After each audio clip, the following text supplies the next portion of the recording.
మా ఇంట్లో బ్రహ్మకమలం చెట్టుకి 25 బ్రహ్మకమలాలు వంకర్లు తిరిగినటువంటి మొగ్గలు మీరు చూస్తున్నారు కదా.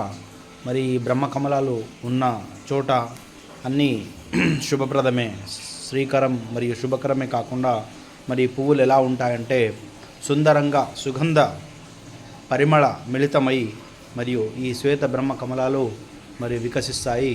మరియు అది రాత్రి వికసిస్తాయి, మరి అదేవిధంగా మళ్ళీ పొద్దున వరకు అవి ముడుచుకుంటాయి.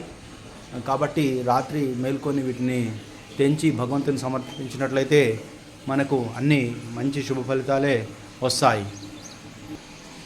అయితే ఈ బ్రహ్మకమలం ఎట్లా వస్తుందంటే ఆకుల్లోంచి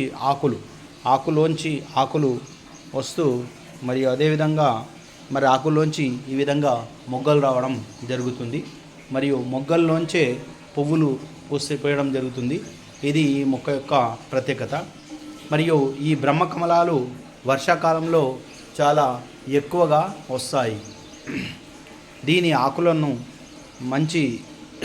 మనం మట్టిలో నాటినట్లయితే మరి మరో బ్రహ్మకమలం మొక్కలు వస్తాయి. అయితే దీనిపైన డైరెక్ట్గా సూర్యకిరణాలు పడకుండా మరి లో లైట్లో ఉంచినట్లయితే మరి చాలా బాగా పెరుగుతుంది. ఎర్రమట్టి, నల్లమట్టి, ఇసుక సమపాళ్ళలో కలిపి మరి దీనికి పువ్వుల మేనర్ వేసినట్లయితే చాలా బాగా పెరుగుతుంది. దాదాపు 20కి పైగా ఉన్నటువంటి ఈ బడ్స్ని మీరు చూడవచ్చు. ఈ బ్రహ్మకమలం యొక్క మొగ్గలు మరి చాలా చక్కగా వచ్చాయి.